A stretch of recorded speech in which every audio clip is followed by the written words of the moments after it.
Welcome to episode number 3 of the AVA Movement Podcast, a show about all things Angels and Airwaves, To the Stars, and Tom DeLonge. My name is Adam Barnard, and today I'm joined once again by musician and AVA superfan Stephen Christie. Well, Stephen, welcome back. We are at a very exciting point in Angels and Airwaves fandom, I believe, because AVA has successfully completed a tour for the first time in 7 years, and they're already talking about more. This is crazy. Yes, finally. They've finally done a tour. I didn't think it was ever going to happen. But yeah. And I know even Tom DeLonge had like back problems like within the first day of the first show back a few days before the tour. He was like in the hospital or whatever, but whatever happened, they powered through it and they successfully completed a tour. I know he was sick toward the end of the tour for like almost 2 weeks, I think. I mean, his voice, I watched some of the videos, his voice did struggle, but to stay on the track and keep going and complete the tour and be, talk about on Instagram quite often that he's ready for more and that they just confirmed a ton of shows. Like, this is really exciting. I think the passion for taking the band on the road is definitely back. Yeah. Is it weird to say that as he got sicker, his voice got a little better for some reason? It is a little weird. Wait, what do you mean? I don't know. It just felt like any of the videos that I seen, he managed to stay in tune, and he managed to. I don't know if it was maybe in the back of my head. I'm like, oh, he's going to be out of tune for this one, right? Because he's sick. But no, he really powered through. It was cool to. I mean, it wasn't cool that he got sick, but it was cool that he really powered through it, Yeah, I think Tom's the kind of guy that when he's committed to something, he is 150% committed to it, whether it's, to the Stars Academy of Arts and Science or Unidentified Aerial Phenomenon or, there's an interesting recent Instagram post from October 13th that I wanted to quickly bring up. He says, Angels and Airwaves has just confirmed a large amount of shows. We will be all up in your face next year and ever after. So again, we're recording this at the end of October. This post is from October 13th. But what caught me about this post is that he does say next year. I thought maybe when he said they confirmed shows, he was talking about the December shows. They're going to play about 15 or so shows in December in North America. And I thought, okay, they're just confirming that. But he specifically says next year in this post. So I'm wondering if they've already scheduled a European tour or a bigger North American tour. I mean, what is your theory on this, Stephen? Yeah. It either means that they're doing a pre-album tour before anything else gets revealed, or it's a post-album tour. Right. Because you would assume that it's Europe and the UK, right? Not a third American tour. Well, I heard Australia as well. Apparently, Tom hopped on Instagram Live when they were rehearsing the North America tour they did in September and October. So this was like maybe August. Yeah, it must have been in August that he did this Instagram live stream, and he said they were in talks to do Australia shows. I think there's the Soundwave Festival, like early 2020. I know Angels and Airwaves did that a festival a couple years, like way back, I guess, like 8 years ago. And they also played some Australia shows while they were on that continent. So maybe it's an Australia show. If not, I would assume it's a European tour. Yeah, I think it could very well be a UK European tour, because he has been talking about it for a long time. And it would make sense. I mean, if they're going to have an album out, it would make sense to do a European tour or a UK tour or whatever you want to call it, because, that's not a thing anymore, UK, Europe. But, yeah, you never know. Next year, it could be late next year. It could be early next year. Sure. It's so, I don't know. Just in terms of the state of the band, in terms of what's going to happen when, I'm not sure how they're going to manage the schedule for the rest of this year and next year. Tom had said, I think on Instagram, and I know Aaron said to me when I interviewed him last week that they would be going back in the studio, this week or next week, sometime very soon to start doing more stuff for the album. But even then, I don't think they're that far into the album. And, Tom has a movie he's supposed to direct in next spring that'll come out next fall. And if he's going to tour in Europe or Australia and tour in December, all of a sudden these months are starting to fill up. So I'm really starting to wonder, is it going to be one of those situations where the album keeps getting pushed back? And, for me, that's not a problem. Like, quality over quantity or speed, if they need to take another year and a half or a year to finish the album, that's fine. I just, I hope people would be generous if it does get pushed back, because he's doing so much. And if they start throwing in a ton of touring and recording and all his, side stuff and a movie and scoring a movie and sitting in on post, directors really do have to spend several months with their movie once they finish shooting it. So, I mean, this guy's a great multitasker, but I want people to be ready for this to take a little bit longer than, the band has said it's going to take in the press. Sure. There is also a little concern as well that he might burn himself out pretty quickly. Sure, yeah.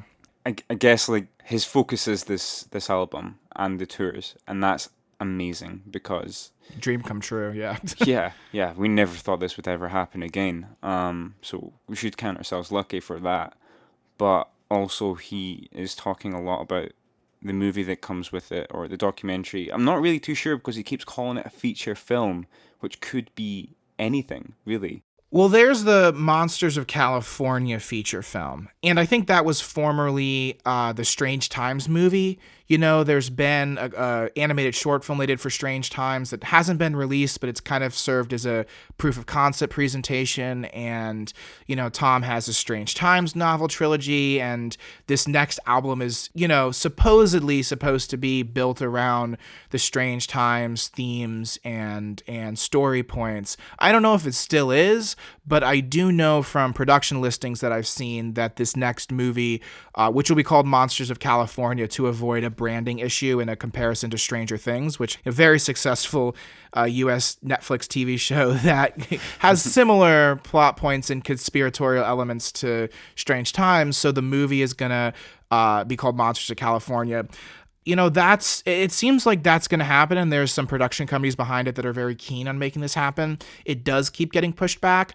I have a subscription to a place called Production Weekly, which shows all these production listings it's a subscription platform, so it's not publicly available. But, I saw the production schedule pop up for July of this year. So he was supposed to shoot the movie before the tour, and then it turned into October. So he's supposed to shoot the movie after the tour.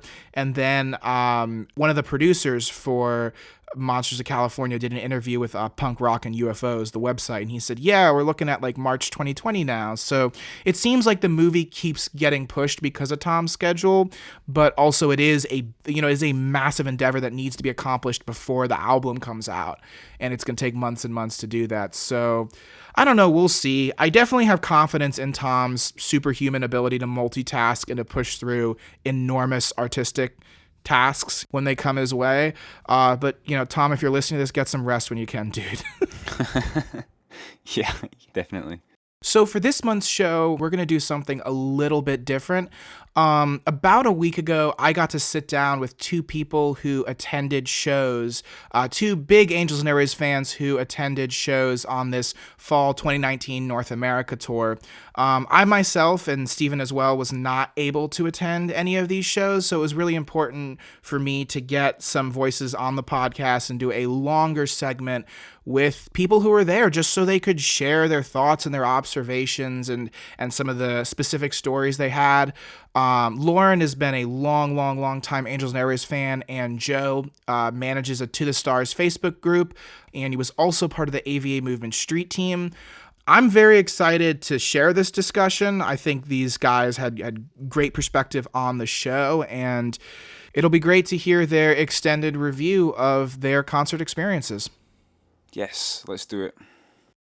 So today I am sitting down with AVA fans Joe Thueson and Lauren Scorzafava, who both went to shows on this fall 2019 North America tour.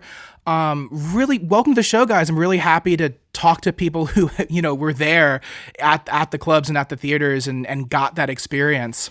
Yeah, thanks for having me. Yeah, thanks so much for having me. I'm so happy to be here chatting with you. So let's just start with you guys and your backgrounds. You both went to shows around September, October of this year, but I think both of you guys have been really long-term fans of the band and have been to past shows. So I just want to hear both of you guys' experience with the band and with attending past live shows before we, talk about this experience. Yeah, so, I've been following Angels and Airwaves since they started, basically. I was a big Blink fan and always kind of gravitated towards Tom's stuff, so I naturally fell in love with that band. And the first time I saw them was in 2008 when they opened for Weezer. So it was a very different experience than this last time because it was a giant stadium, whereas these shows were much more intimate.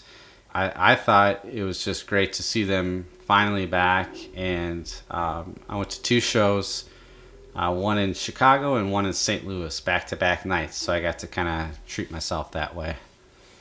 I have been a fan of Angels and Airwaves since the beginning. I was a fan of Blink for years and years before and kind of followed Tom because I always connected with Tom more than the other guys in Blink, and I went to the first tour that they did with Taking Back Sunday in 2006.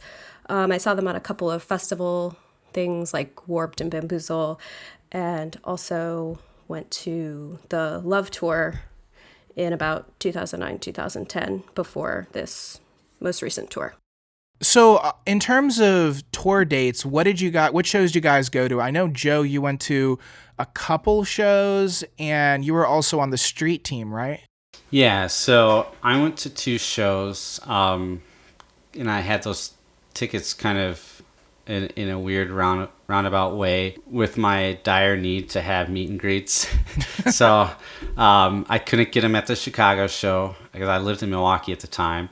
And then my wife actually has a credit card from her hometown in Iowa that's close enough to the St. Louis show to get those tickets because there's that weird 200-mile radius thing to buy tickets. So she kind of reminded me of that. I was like, oh man, I'm going to try to get meet and greets again for St. Louis. So I was able to get those.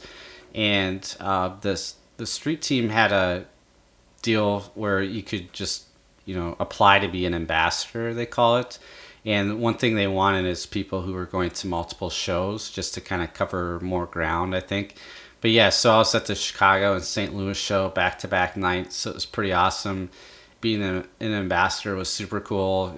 We were basically posting all the Instagram and Facebook social media for those shows, so a lot of the live videos or pictures or people standing in line in the photo booth or merch tables were all I was sending those in during the show, actually kind of live, so that they could keep their followers up to speed with what was going on. So it was a super cool experience. I'd never done anything like that before, but it just made the show more fun and got to talk to people I wouldn't have randomly gone up and talked to if I wasn't part of that. So it kind of gave me an excuse to go just chat with people. Yeah. So it was cool though. It was a lot of fun, and it was really cool to see a band back to back at 2 nights. I don't think I'd ever done that before. Wait, so quick question. Who runs the street team? Is that affiliated with To The Stars, or is that a fan collective? I feel like that's mostly a new invention right now. Yeah, it is. They have some connection. I'm not entirely sure, but it is ran, I believe, by the band or some representative of the band. Sure. Yeah. And then there's kind of team leads throughout the country, but they are directly affiliated with the band. It's not just kind of some one-off, someone started it one day type of thing. So yeah, it's kind of cool to be a part of that.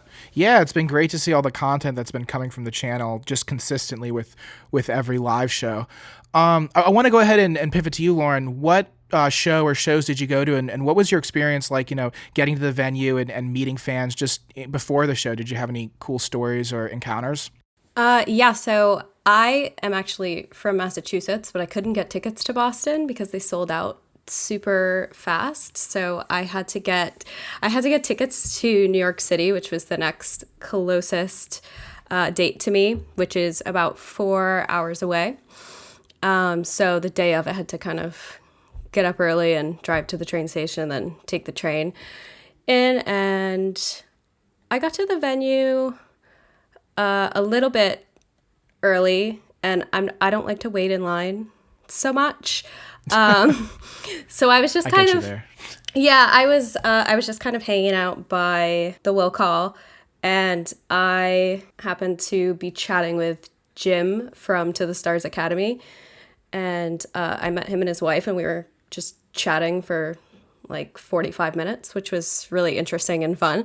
Also, while I was waiting outside of the venue, Peter McKinnon happened to come out with a couple of people to go take a walk down the street. So I was able to meet him and chat with him for a few minutes, which was awesome because I'm a big fan of Peter's, and he was super kind and super nice. Yeah, I mean, he's been doing a lot of work shooting the Angels and Airwaves documentary. In case those of you out there don't know, Peter McKinnon, who's a big photographer, has essentially shooting a feature-length documentary of the band's comeback. So it's fun. I'll watch videos that are, captured from someone's phone or someone's camera that they bring to the show, and I'll always see like Peter with a Steadicam rig, like walking across stage or getting a close-up shot of Tom. So I'm going to be so stoked to see the footage when it comes out because he's a brilliant photographer. So let's go ahead and move on to what it was like in terms of the vibe. And, a lot of these people are seeing Angels and Airwaves either for the first time or for, the first time in 8 or 9 or 10 or more years. What was the anticipation like? What were the opening acts like? Just, walk us through a bit of what the concert, how the concert played emotionally. I know Tom talks about how everyone syncs up. What was it like to be in the audience, and did everybody sync up? I thought the opening groups were really good. I was really impressed with Charming Liars, who I admittedly did not know of beforehand. But they put on a really good show and were really getting the crowd going and everything like that. And of course, New Regime is awesome. Alon is always he's a really great frontman for being a drummer. And he just absolutely shreds on guitar too. So that was cool to kind of see him in that other element. And I knew he was doing that. And he kind of does this like side Beatles cover band, if people don't know about. I didn't know about that. Yeah, it's called the Jaded Hearts Club. And he's with the guy from Muse and some of the guys from Jet and Blur. So like these huge, rock star bands. And so anyway, check them out. It's super cool. They've done shows, and Paul McCartney gets up and sings with Alon, and like, it's crazy. But anyway, so I'm a huge fan of Alon and his musicianship. So it's cool to see him play his music as well. And of course, I mean, it's just been so long since I had seen Angels and Airwaves live, and it really was only the one time. So it was crazy, man. When they like started with Diary, that kind of intro, it was intense. It was the excitement. You could totally feel the excitement in the whole room. And that first song, they come out and play is one of my favorites anyway. So it was, once that came on, I'm not a very emotional dude, but like I was kind of getting emotional, man. I'm not gonna lie. Like when they went into Surrender, I was just like, oh my God. You listen to these songs so much, or at least I do, just like in your own life, day to day. If I have a day where I don't know what I want to listen to, I turn on Angels and Airwaves because that's just like my go-to. So it was like finally you're able to hear that, and it was just amazing. And it was. Everyone else, I think, was just so excited too. It definitely felt like everyone was just there, to appreciate the moment and the experience. And I think Tom kind of sets his show up with a certain aesthetic. And, he says everything's an art project. And I think that goes down to the lighting, the set list. He plays songs specifically for the vibe of that show. And he was talking about people coming together, syncing up. A lot of the stuff that he was kind of saying to the crowd was very uplifting, like you can do anything you want kind of vibe. And I think that's what he was going for, is just to come out extremely positive and have people leaving like they're kind of can go conquer the world after they see that show. Yeah, no, for sure. I mean, it's weird to think about, but in terms of music, in terms of getting on a stage and coming out and being face to face with fans with a guitar in his hand, Tom's been away for a while. I mean, even the last Blink shows he played were in 2014. The last Angels shows he played were in 2012. And I mean, I know he's done meet and greets and book signings, but in terms of the concert environment, it's something we haven't seen him in a lot, to the point that some of my friends who are big Angels fans just have never had the opportunity to see him, because by the time they listened to Angels or by the time they were listening to Blink, he wasn't playing shows with them anymore. And so I had friends who went and they were like, the show was great, but it was just so weird to see Tom back on stage in his element and then passionate about the music again, like completely on fire, sounding amazing and bringing in energy and a kind of urgency that we haven't gotten from a while. And I think the 7-year break has kind of actually really energized them. Yeah, I was just going to say that, it was one of those shows that just next couple days after you're still thinking about it. So there's, sometimes you see those movies or those shows, live performances that have you thinking about it a couple days later. This was definitely that. What about you, Lauren? What was your concert experience like from the opening acts through to the end of Angels and Airwaves? So this was the first time I had seen Angels and Airwaves in almost 10 years. I think the last time was 2010. It was definitely a special show. I think Angels and Airwaves and their fans have a different connection than a lot of artists. Yeah. So totally. When you go to a show, it's more of an emotional experience than a lot of other bands that you go and see that are kind of just fun. But I don't know how to describe it necessarily. It just has this je ne sais quoi that is that is just a different. And you've been to a lot of shows, right? Like you've been an avid concert goer in your time. Yeah, I've been to hundreds, and it's always a different and special experience when you see Angels and Airwaves. So Charming Liars, I was able to catch a few songs of, and they sounded really good. They were getting the crowd going. People were starting to get really into it. And I was also able to catch a few songs by the New Regime, and also sounded really good. And it was cool to see Ilan being a frontman, because I didn't really follow Ilan prior to Angels and Airwaves. So for me to see him in a different way was interesting for me. And I don't know, I think for me the most special part was probably just going from the Adventure into Anomaly and then into this acoustic medley. There were some songs in there that I never thought that I would hear live ever again. I really didn't. I didn't. And it was just really special to be able to hear those live again. And the Adventure is always a good one live. People get really, really into it and just go insane. I feel like that song is kind of the core spirit of Angels and Airwaves and the emotional experience to this date. I mean, the band's sound has evolved, the songwriting has evolved, but there's something that, whether I'm watching a live video or even listening to the song, there's just this magical buildup with the, the delay guitar riff. And then as soon as it breaks into full swing, it's just like this, feels like you're in hyperspace. I haven't experienced it live, but I can't imagine the energy that's in the room when the beat hits. Yeah, I know Thomas mentioned too that's like, I think he said that's his favorite song he's written. Yeah. The Adventure, just because it really encapsulated what he was trying to do with this band. So yeah, it's awesome to hear. So in terms of specific songs, let's talk a bit about the set list and some of the songs that you liked or maybe even didn't like seeing live. This is kind of like very much a legacy set list, I want to say. There are some new songs from the Dreamwalker. I kind of thought they might do a quasi Dreamwalker tour because they never toured that album. I assumed the set list might be heavily slanted towards that.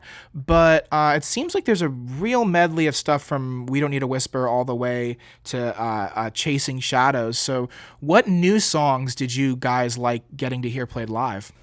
Well, I thought, when they went into Rebel Girl, they there was kind of a change in the backdrop. I believe it went from their like love Moon Man symbol to their new white kind of block letter AVA symbol. Oh, yeah. Which I thought was kind of cool. I don't know if a lot of people picked up on that, but that song particularly, I thought played very well live, better than I thought it would, because out of the two new songs, I always like Kiss and Tell better, just from hearing it on the radio or in my headset.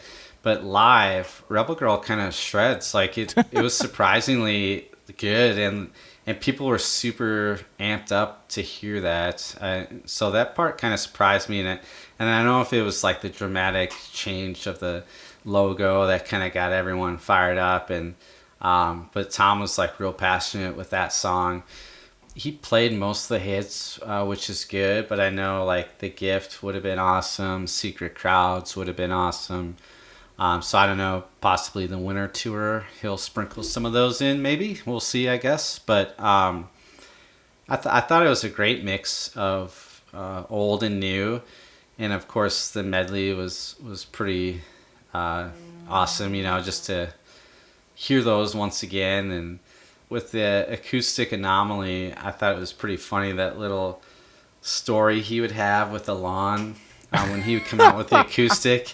It would change every night, right? Yeah, it was different every night, which is like super hard to do. I don't know if he thought of that on the spot. It was just like ad-libbing that, or if he kind of wrote one down for each night. But yeah, it was pretty hilarious to come up with those stories and then just go into a song like Anomaly, which is classic Tom. He doesn't want to get too emotional or too serious, and that's a pretty emotional song. So I feel like he kind of needed to kick it off with some humor, but I think it flowed really great the whole show, and I'm excited to see what they'll do next time around. What's so amazing about Tom to me is the fact that he can blend this kind of sincerity, the sound and the emotion you get with listening to songs like The Adventure or Heaven, which is just a spiritual experience. It's just pure raw emotion, and there can be such an artistic integrity to some of these real moving pieces, these real moving compositions that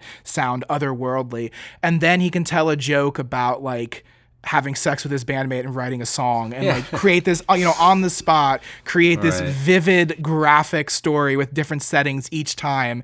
And then, make the joke about carnal physical lust, and then just like jump into a sweet love song. Like, it's something that when you think about it, it shouldn't work. It doesn't make any sense. Like the fact that he can, Angels and Airwaves seems like such a spiritual, or, some people even thought they've come across as pompous or too self-serious, but he's still the guy from Blink. Like, he still has that sense of humor. And I think what's nice from an observer's perspective is he's not trying to take himself too seriously. I was kind of wondering what the tone of the show would be, and I've watched so many videos, so in a way I feel like I've been to some of these shows, but he's still himself. Like, he doesn't feel like he's needing to be more serious, but he doesn't feel like he's trying to make a joke out of it. He's found this weird tonal balance, I think, of humor and sincerity. Yeah, it definitely works.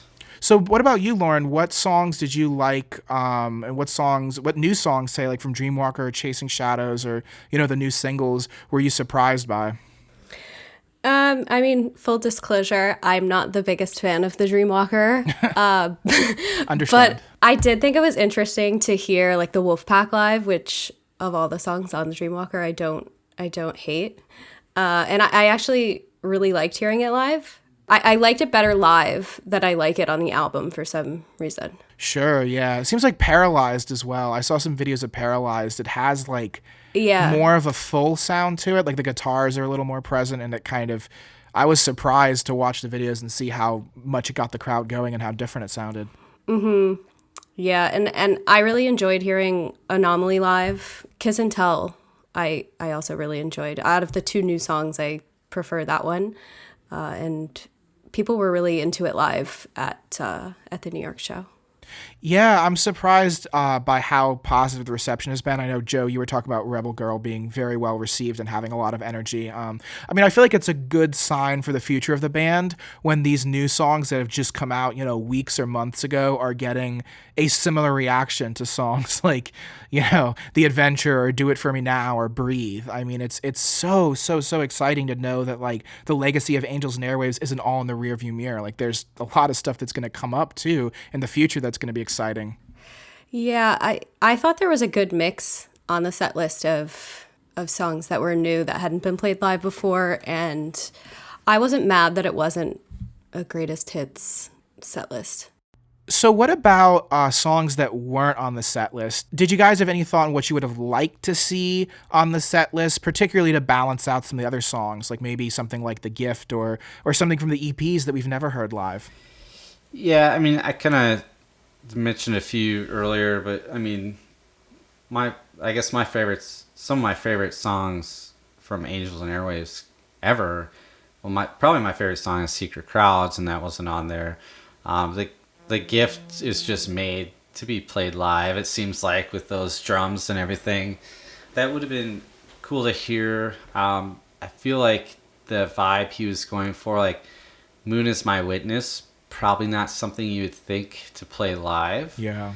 But it was kind of the ambiance he was going for. So I don't know. And with Matt Rubano on the bass, he's obviously newer, so that could have factored in, but he's like this amazing musician, so he can pretty much play anything. But I know he was on Paralyzed was kind of his jam. He was really grooving on that bass during Paralyzed. Yeah, and I felt like his bass was pretty prominent. I saw other people mention that on the comments too, but it's true. Live, his bass was kind of loud, but it wasn't overpowering. But I almost think that was probably intentional. So I don't know.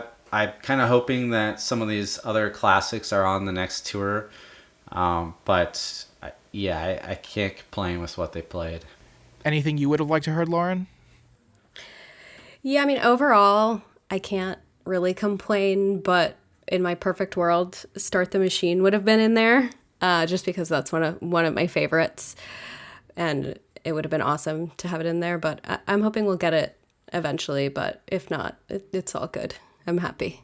Yeah, I would have loved to see something like Voyager in the set list. I think Overload translated pretty well from what I saw in the videos. I think like some of the new songs they've worked on that are very, very high energy, like for example Wolfpack or Paralyzed, but other stuff they didn't play, Tremors or Artillery or songs like that, or Into the Night, Teenagers and Rituals. Those songs come to mind. And I'll say this, I was really surprised they didn't play Tunnels, because Tom, when the Dreamwalker was coming out, Tom said like, this is one of the best songs I've written. Like in my ranking, it's up there with I Miss You or The Adventure, and it means a lot to me. I mean, maybe it's because it is so personal of a song to him. That's the reason why he didn't play it live. But I feel like there's some songs on Dreamwalker, even like Bullets in the Wind, which is just completely different than almost anything the band has done. I'm really hoping that those get slotted in the new tours. Yeah, I'm hoping there's going to be a change up in the set list with this winter tour, just because they haven't played in so long. I think it'll be fun if they kind of do a little bit of a switch up and we can see some different songs live. For sure. So where do you think the end of this tour leaves the band? Did this accomplish anything? Did this change the band standing for you guys? Is it something where you ready to go back to the next show? What was kind of the vibe that was with you guys when you left these concerts? I definitely was one of those things where I cannot wait till the next one. I'm going to the Minneapolis show in December, so I'm already pumped for that one. I'm more excited to just see what different songs they're going to play, and kind of what the vibe is going to be. I almost feel like it might be a little different feel to it, just based on how I feel like Tom gets bored easily, so he's not going to probably play a lot of the same songs, or it may not even have the same, lights and vibe to it. It looks like similar venue sizes so far, so I think from that perspective, it'll stay the same, and I'm hoping they keep Matt Rubano on. I think he was a great fit, and it seemed like he and Alon were having a great time together. Yeah, they did like a solo together, right? Like after Kiss with a Spell, they did like a drum and bass solo or drum and programming solo.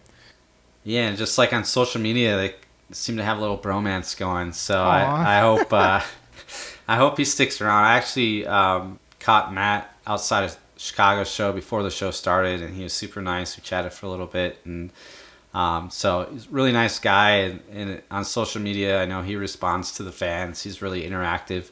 So I hope he sticks around. Yeah. And I think it'll be closer to the album release, or supposedly, and it's supposed to be kind of hand in hand with a feature film. Sure. So we may hear another single at that point, a single or two, hopefully, that will also be part of that set list. So that's kind of what I'm hoping for. Yeah. And you guys got to meet some of the band members after the show, right? Like, doesn't Ilan come out after the shows, or at least like Ilan and David, or at least Ilan and Matt, right? Ilan comes out after every show. That's awesome. He's kind of back by the merch booth, and then the guys from Charming Liars are working their own merch booth.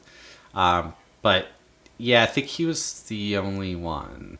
I saw a lot of people taking pictures with Matt before the show, but yeah, at least the shows I was at, Ilan, he even said while he was up on stage with New Regime, he's like, I'll be in the back after the show.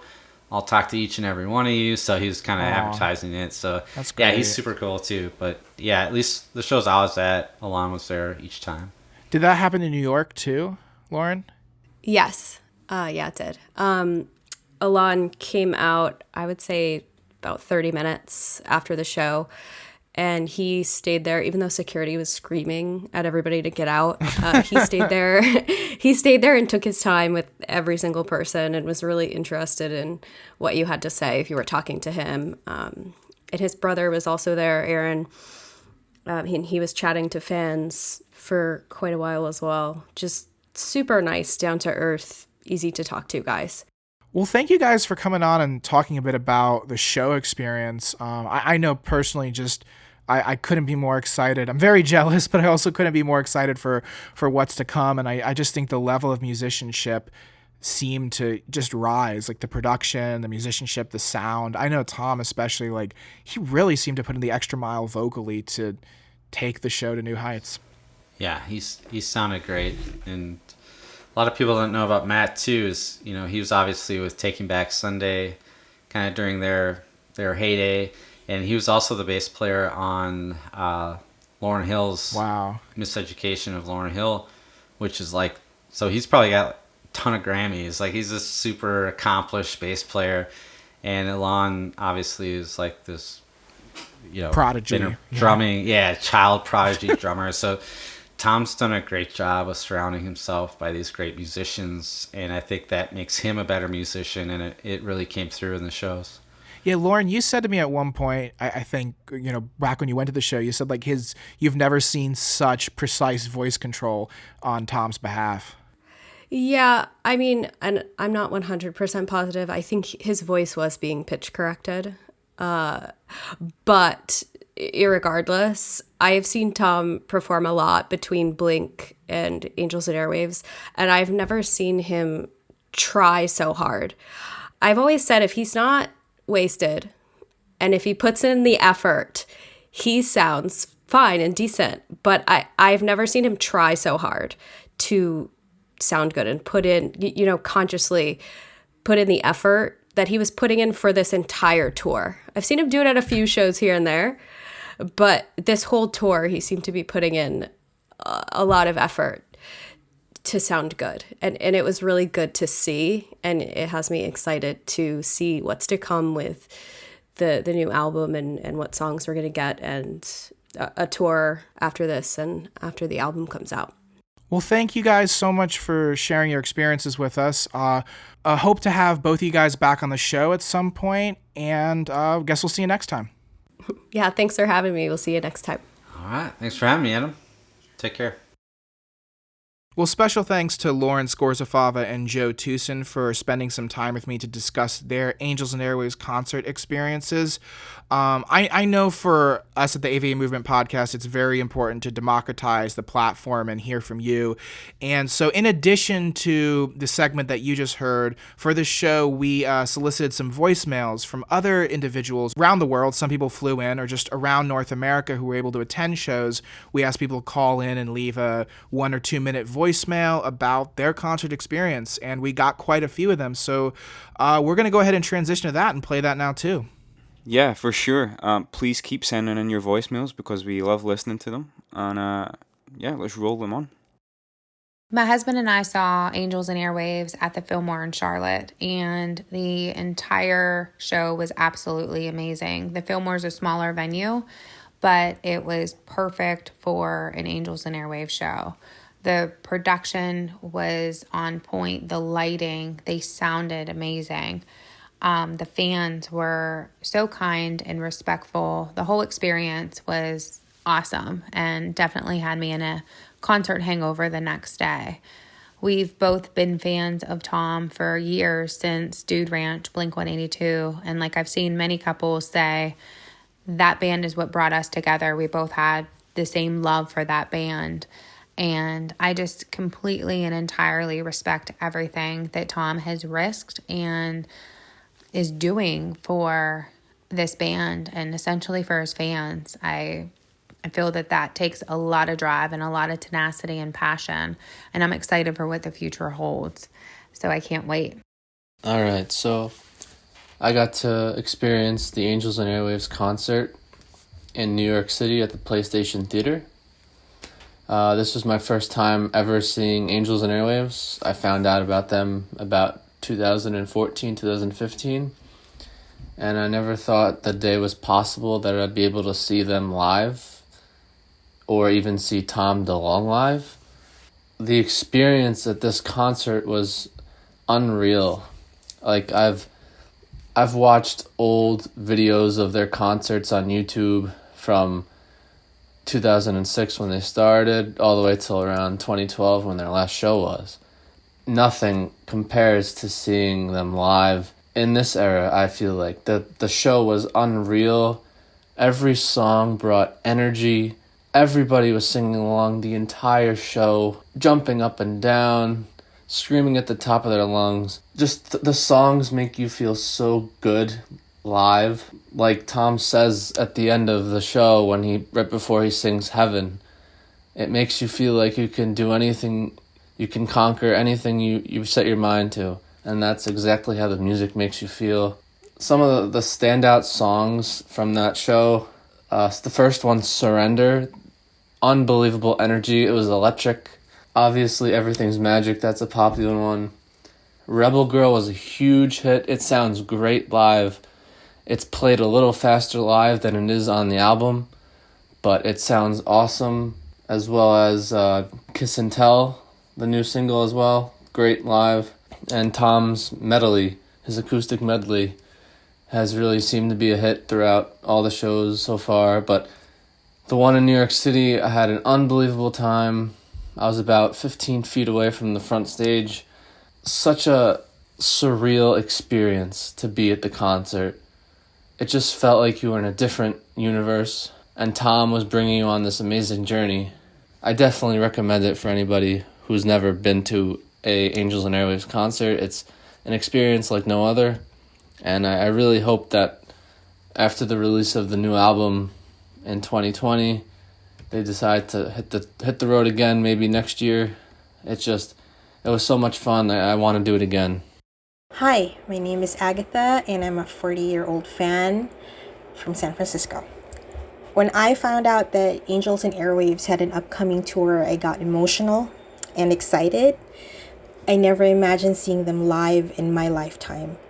I'd first heard about them and followed their music in 2006, and I was still living abroad then.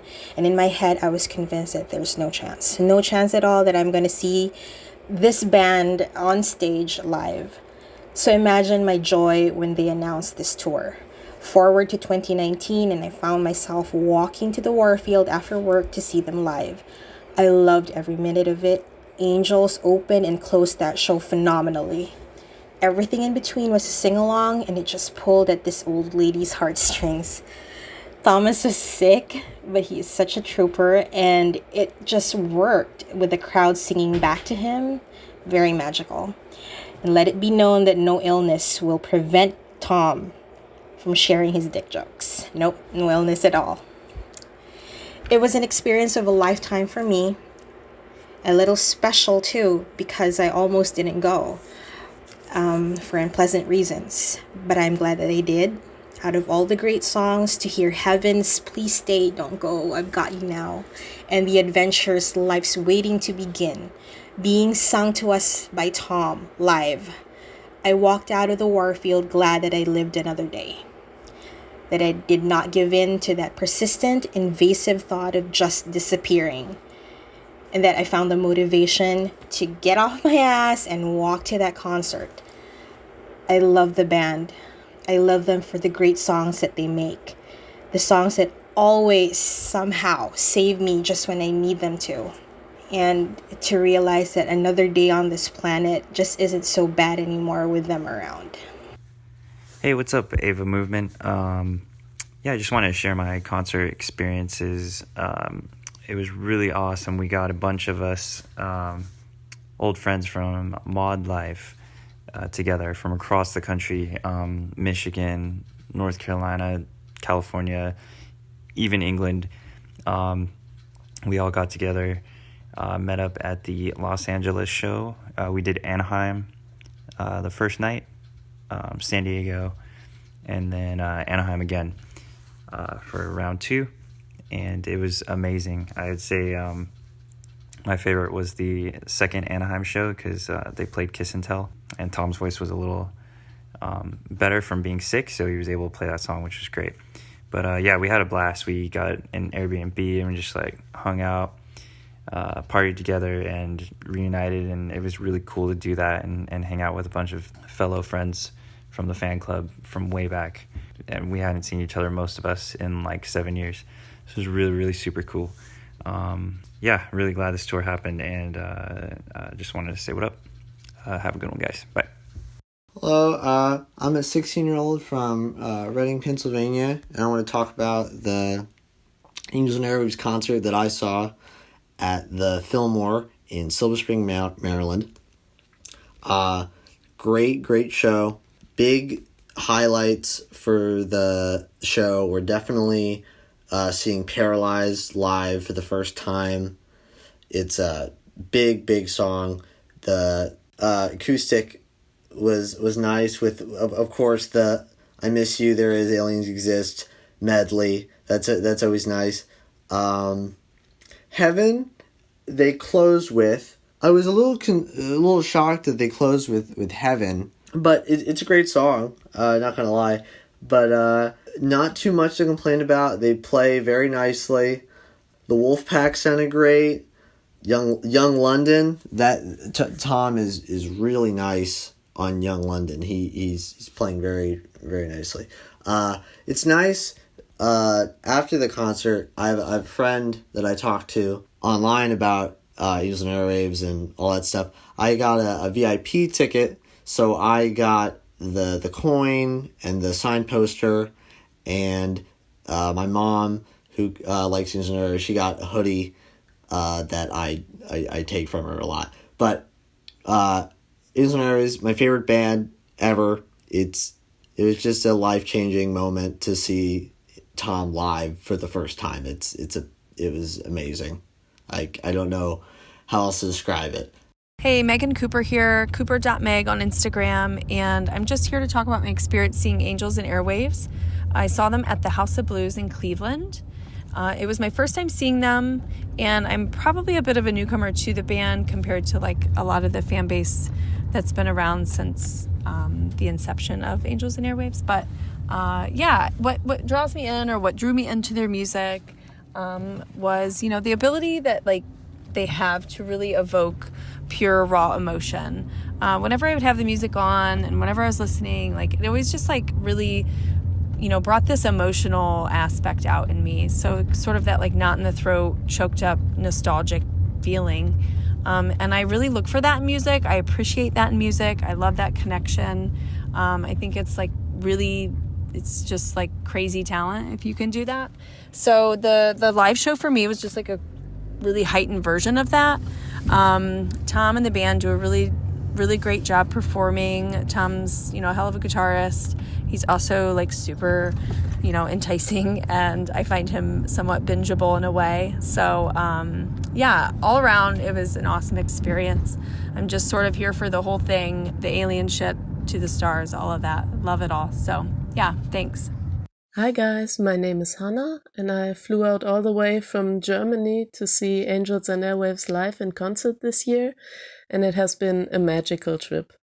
I've been to San Diego for a few days. I checked out all the fan places like Loose Records and Swami's Beach, where Tom went in the Pursuit of Tone documentary. I went to the Stars shop, and it was really great. I mean, it's like the best place to geek out over the band, and like there's so much of Tom's history there, and the employees are really nice, and it was great. And I've seen Angels and Airwaves in Del Mar in San Diego, and I got to see them again in Phoenix a few days later, and both concerts have just been magical. I met the most amazing fans, and the whole community has been super supportive of me, and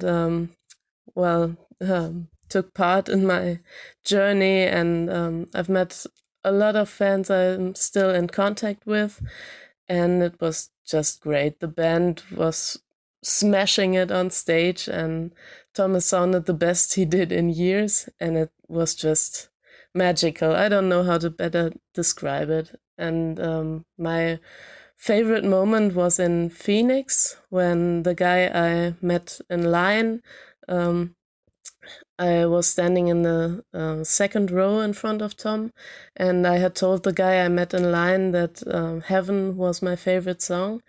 And he stood in front of me, and when they were about to start to play the song, he switched places with me so I could be standing right in the front row for my favorite song, and was just, I don't know, I'll never forget it. It was super awesome. And yeah, I don't know, I'm still speechless. It has been, the trip of my life, I'd say.